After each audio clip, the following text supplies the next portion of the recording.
Ayan guys, maiba naman tayo ngayon. So usapang tire naman tayo.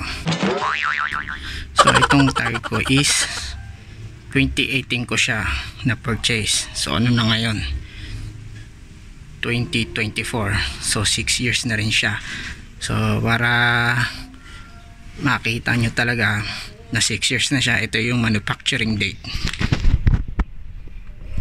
Ayan, 28 of the week, siguro mga July to or June. So check nyo na lang din. So is ang specs niya is 175/55/15. So walang saya dyan kasi hindi naman ako nag lowered eh.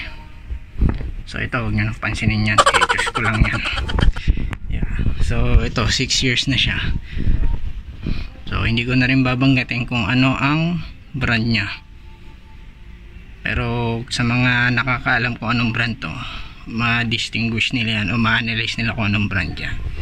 So ayan, so yung sinasabi nilang coin test, di ba?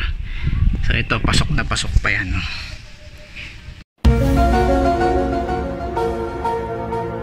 Kasi ako, lagi naman ako, or yearly naman ako, or every 6 months ako nagro-rotate na yung tire.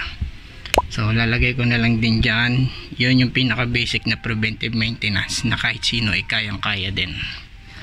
So tire rotation sa akin kasi every 6 months ang practice ko.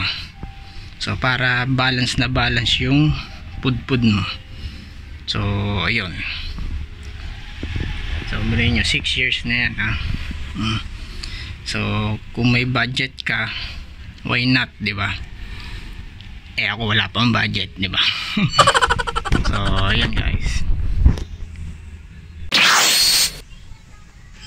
Ay, mga bombastic, share ko na lang din sa inyo. Careful lang kayo pag mag-dismantle nito.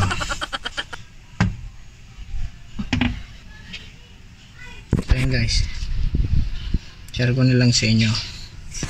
Careful lang kayo pag nagdi-dismantle nito, dahil ito is lumulutong din.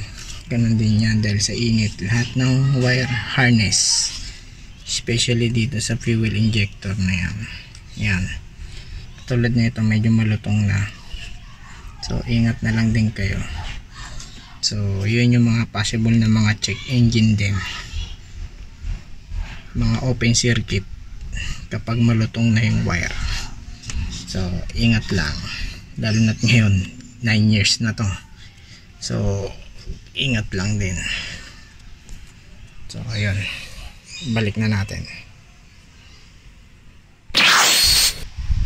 So guys, ito additional, pag magpabalik na kayo nito, lalong lalo na dito yung may flexible na yan, kailangan pasok na pasok yan dyan, kasi meron yan dyang ring na saktong sakto dito sa butas na yan. Kasi pag hindi nyo na isalpak na maayos yan, bali wala na yung air filter nyo at didiretso yan dito papasok. So dudumi na naman ulit ang loob. So yan, ganyan nyo lang, kapain nyo lang, kailangan pasok na pasok yan. Ayan, yung ring nyan ha, yung ring na ito, ayan, yung flexible na yan, kailangan pasok na pasok siya.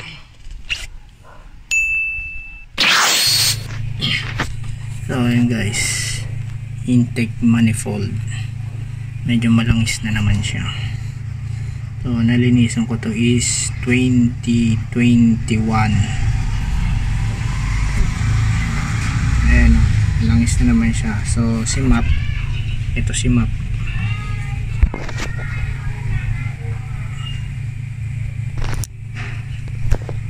so ayan, malangis na naman siya, pero okay lang naman yan, at least functioning yung PCB valve mo. So ito si PCB valve, vacuum.